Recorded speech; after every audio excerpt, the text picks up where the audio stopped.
दोस्तों अगर आप भी संजू और रिंकू को शानदार खिलाड़ी मानते हैं तो वीडियो को लाइक जरूर कीजिएगा। दोस्तों इंडिया और अफ्रीका के बीच अंतिम और निर्णायक तीसरे वनडे में ऐसा जबरदस्त घमासान हुआ जिसने पूरे क्रिकेट जगत को हिलाकर रख दिया। पहले बल्लेबाजी करते हुए संजू का बल्ला गरजा, शतक ठोककर उन्होंने अफ्रीका की शामत लाई तो रिंकू ने भी अपने बल्ले से पूरी महफिल लूट ली। तो फिर टीम इंडिया के लिए लक्ष्य का पीछा करते हुए अफ्रीकी बल्लेबाजों ने जो किया वो देखकर तो आपके भी पसीने छूट जाएंगे। तो आखिर ऐसा क्या हुआ गेंद और बल्ले के बीच हुए इस तीसरे वनडे के घमासान में जिसने वनडे के 150 सालों के इतिहास को पलट कर रख दिया। इस महामुकाबले की पूरी हाईलाइट हम आपको दिखाएंगे, लेकिन उससे पहले आपको क्या लगता है कि संजू सैमसन, रिंकू सिंह में से और राहुल में से कौन है सबसे खतरनाक बल्लेबाज? अपनी राय नीचे कमेंट बॉक्स में जरूर दें। दोस्तों 1-1 से बराबरी पर खड़ी वनडे सीरीज का फैसला निकालने के लिए भारत और south Africa Boland park stadium में वनडे सीरीज का अंतिम और निर्णायक मुकाबला खेलने के इरादे से उतरे। इस मुकाबले में साउथ अफ्रीका के कप्तान मार्करम ने टॉस जीतकर पहले गेंदबाजी करने का फैसला किया और टीम इंडिया को बल्लेबाजी करने के लिए आमंत्रित किया।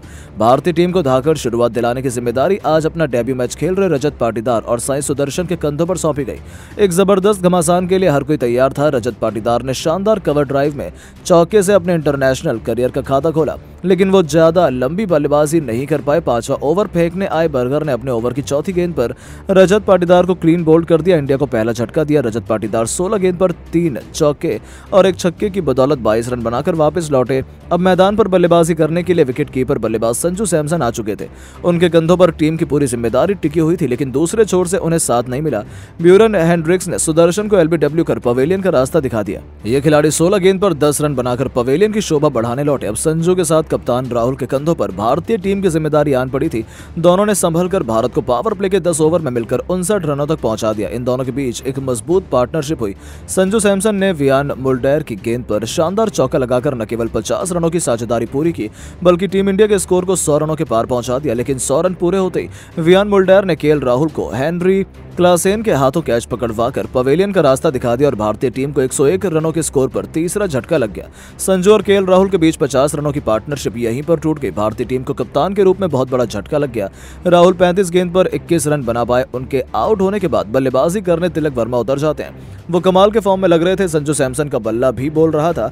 इन दोनों खिलाड़ियों ने मिलकर देखते ही देखते न केवल टीम इंडिया को मुसीबत से बाहर निकाला, बल्कि 100 रनों से अधिक की पार्टनरशिप भी बनाकर मैच को पासा ही पलट दिया। तिलक वर्मा ने 75 गेंद पर अपना अर्धशतक पूरा किया। हालांकि 50 पूरा करते वो केशव महाराज का शिकार हो गया और 77 गेंदों पर 5 चौके और 1 छक्के की बदौलत 52 रन बनाकर वापस लौटे। लेकिन उनके विकेट का ज्यादा कुछ असर भारतीय टीम पर संजू ने नहीं पड़ने दिया। देखते ही देखते संजू सैमसन ने रिंकू सिंह के साथ भारतीय पारी को संभाला। इन दोनों खिलाड़ियों ने आक्रामक रुख अपनाकर अफ्रीकी गेंदबाजों की खूब कुटाई की। संजू ने केवल 105 गेंद पर अपने इंटरनेशनल करियर का पहला शतक ठोककर वाहवाही लूटी।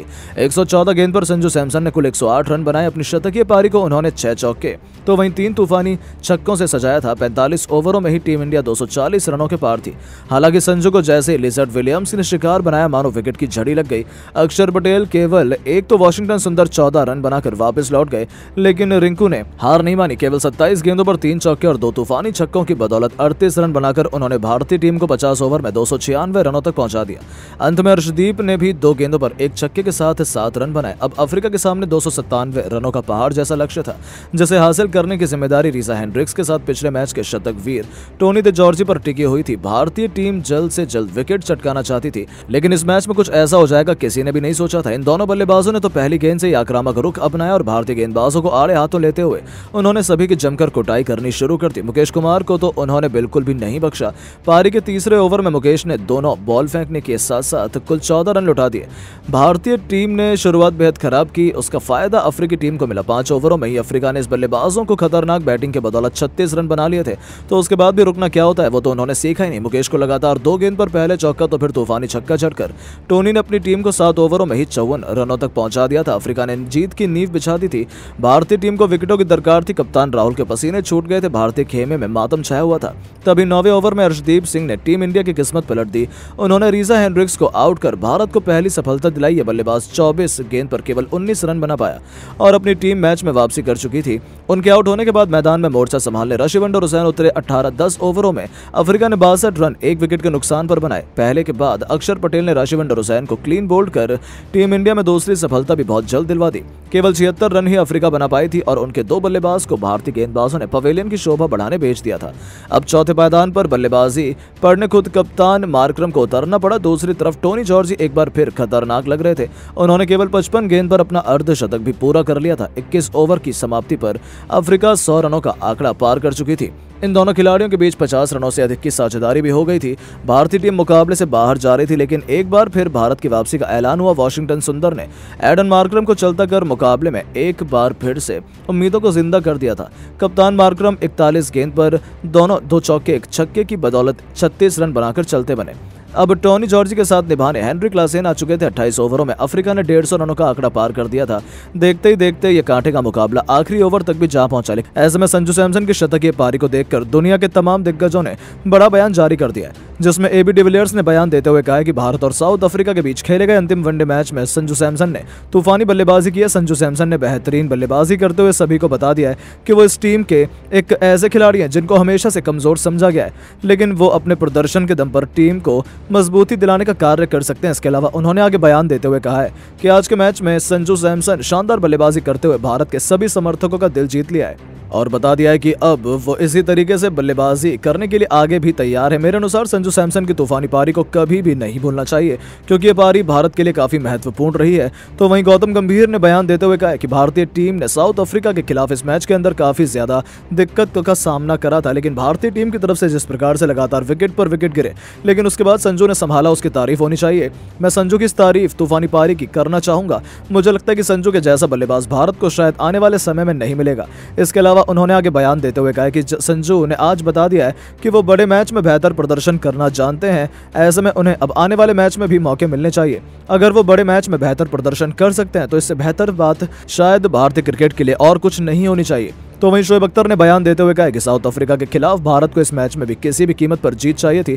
ऐसे में भारतीय टीम की तरफ से कोई भी खिलाड़ी बेहतर प्रदर्शन करता तो शायद काफी फायदा भारत को नहीं मिलता, लेकिन संजू सैमसन ने आज तूफानी बल्लेबाजी करते हुए सभी को प्रभावित किया है। इसके अलावा उन्होंने आगे बयान देते हुए कहा है कि संजू सैमसन जिस प्रकार से तूफानी बल्लेबाजी करते दिखाई दिए वो इस बात का सबूत है कि उन्हें अब टीम के अंदर बिल्कुल और खिलाड़ियों की तरह इज्जत मिलनी चाहिए। मेरे अनुसार संजू सैमसन ने आज के मैच में जो कुछ भी किया है उसी के चलते भारतीय टीम इतना बड़ा लक्ष्य दे पाई है, अन्यथा भारत 200 रन के अंदर ही आउट हो जाती। तो वहीं महेंद्र सिंह धोनी ने बयान देते हुए कहा कि साउथ अफ्रीका की टीम के खिलाफ संजू सैमसन ने सभी को प्रभावित किया है। संजू सैमसन ने आज के मैच में बेहतर बल्लेबाजी करते हुए बता दिया कि वो इस समय भारत के सबसे खतरनाक खिलाड़ी हैं और इनको कमजोर समझना किसी भी टीम के लिए काफी बड़ी गलती साबित हो सकती है। इसके अलावा उन्होंने आगे बयान देते हुए कहा है कि संजू को हमेशा से इग्नोर किया जाता था, लेकिन वनडे में संजू का प्रदर्शन काफी ज्यादा खतरनाक है। आज के मैच में संजू ने जब टीम की जरूरत पड़ी है तब बेहतर प्रदर्शन किया है, जिसके चलते अब उनकी इस पारी को तो बिल्कुल भी नहीं भूलना चाहिए। मुझे लगता है कि अब संजू को वनडे के बाद T20 टीम के अंदर भी जगह मिलनी चाहिए। तो दोस्तों, संजू सैमसन की इस शतकीय पारी को आप 10 में से कितने अंक देना चाहेंगे? अपनी राय नीचे कमेंट बॉक्स में जरूर दें। 200 फैसले की घड़ी आ चुकी है। भूल जाइए विश्व कप को, बात होगी सिर्फ भारत और साउथ अफ्रीका की। वो दौरा जहां पर वनडे में केवल हमारे युवा खिलाड़ी हैं और सामने है साउथ अफ्रीका की ताकतवर वनडे वाली वही टीम जो लगभग वर्ल्ड कप में खेल रही थी। इस सीरीज में एक मैच हमने जीता तो एक साउथ अफ्रीका के नाम भी रहा, लेकिन आज जो सीरीज डिसाइडर मुकाबला है वो खेला जा रहा है पोलैंड पार्क में। 200 पार के इस मैदान में ना तो भारत का रिकॉर्ड ज्यादा अच्छा है और ना ही कुछ ज्यादा इतिहास, लेकिन इस इतिहास को ही बदलने के लिए मैदान में जब भारतीय क्रिकेट टीम उतरी तो इस बार भी टॉस पर किस्मत उनका साथ नहीं दे रही थी। टॉस हम जीते ही नहीं, साउथ अफ्रीका ने जीता और इस बार भी हमें उन्होंने दोस्तों बल्लेबाजी के लिए बुला लिया। अफसोस कि हमारी शुरुआत कुछ ज्यादा अच्छी थी नहीं। पाटीदार को मौका जरूर मिला, लेकिन 16 गेंदों में 22 रन बनाकर ये खिलाड़ी चल दिया। T20 नहीं वनडे था, इस बात को साई सुदर्शन को भी समझना चाहिए था, वो भी 10 रन पर आउट हो गए।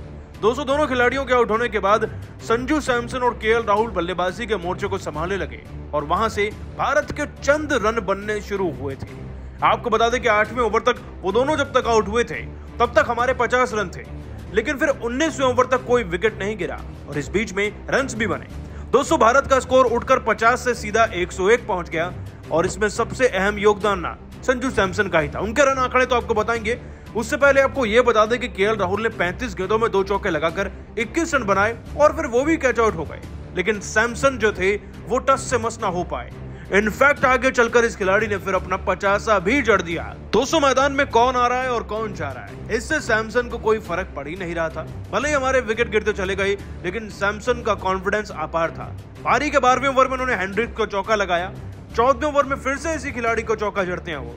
और दोस्तों इतना नहीं, वो वियान मुल्डर नाम के खिलाड़ी को भी बैक टू बैक 2 चौके जड़ते हैं, जिसके चलते वो अपनी ताबड़तोड़ पारी में 62 गेंदों के अंदर पूरे 47 रन बना चुके थे। हाँ, पारी थोड़ी धीमी जरूर लगी होगी आपको, लेकिन T20 नहीं वनडे है और भारत के विकेट बच नहीं रहे थे बल्कि गिरे जा रहे थे, जिसके चलते विकेट भी बचा रहे थे सैमसन और रन्स भी लगातार बना रहे थे।